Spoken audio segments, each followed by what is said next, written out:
Brett Kavanaugh and his wife Ashley appeared on The Story with Martha MacCallum just an hour ago. On the show, he categorically denied all allegations of sexual misconduct levied against him. Watch. I've never sexually assaulted anyone, not in high school, not ever. I've always treated women with dignity and respect. Listen to the people who've known me best through my whole life, the women who've known me since high school, the 65 who overnight signed a letter from high school saying I always treated them with dignity and respect.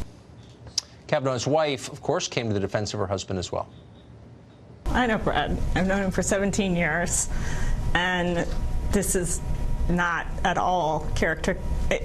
It's really hard to believe. He's decent, he's kind, he's good. I know his heart. This is not consistent with Brett. Martha MacCallum on our set tonight. They look in pain, both of them. You know what? Watching it again, this was really hard for them. Really hard for them. And I felt like they were both kind of just tamping down the tears. They were this close to crying. I think this is obviously incredibly emotional and devastating for them. I think they thought, and we all thought, that that first day at the hearing when Democrats tried to shut down the whole hearing, yes, that it couldn't really get any worse than that. Right. And then they think they're all the way through, and suddenly these accusations start coming out of the woodwork. And I think it would wreak havoc on anybody. They seem very solid together and very united in the effort to, because I said to them, you know, at some point, don't you just say, like, forget it. It's not worth it anymore. It's too painful. But that is not an option. For a job that pays, you know, less than the average lawyer makes in town. You asked them about their girls, their family. Here was the response of Mrs. Kavanaugh. It's very difficult to have these conversations with your children, which we've had to have, some broader terms for our youngest, but they know Brett and they know the truth. And we told them at the very beginning of this process, this will be not fun sometimes. You're going to hear things that people feel strongly, and you need to know that. And just remember, you know your dad. Boy, I bet their girls are not prepared for this, though.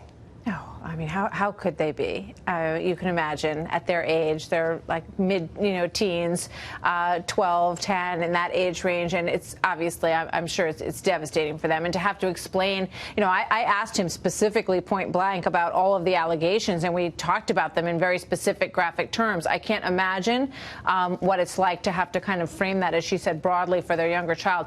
But, you know, she also said they know their dad. And remember, even in the beginning when he got roughed up in that first day, he said his daughter came down and gave him a hug that night. So I think he needs a lot of hugs to get through this period. But, you know, I mean, the allegations are what they are. He's going to face this on Thursday. Christine Ford will be heard from. She'll have her moment to speak, to make her peace. But there's no doubt that this has been extraordinarily difficult for them, especially the new allegations over the weekend. Ugh. When Clarence Thomas was accused of inappropriate behavior in 1991, he made a decision that he was going to fight back in a very tough way. Absolutely. I mean, he was not going to go down. Do you think Kavanaugh has made that decision? Kavanaugh was not in Clarence Thomas fighting shape today. I'll say that. And I played that clip from Clarence Thomas's when he just basically leveled the Senate Judiciary Committee. It's so powerful. That is not the frame of mind that Brett Kavanaugh appeared to be in today. He may be in that mood on Thursday. I even asked him several times, you know, you say that this is all false. So what do you think is behind this? Where do you think this is coming from? Great question. Is there some kind of political vendetta against you that's being played out? And we all know some of the corners where that could possibly be coming from. He did not want to go there at all.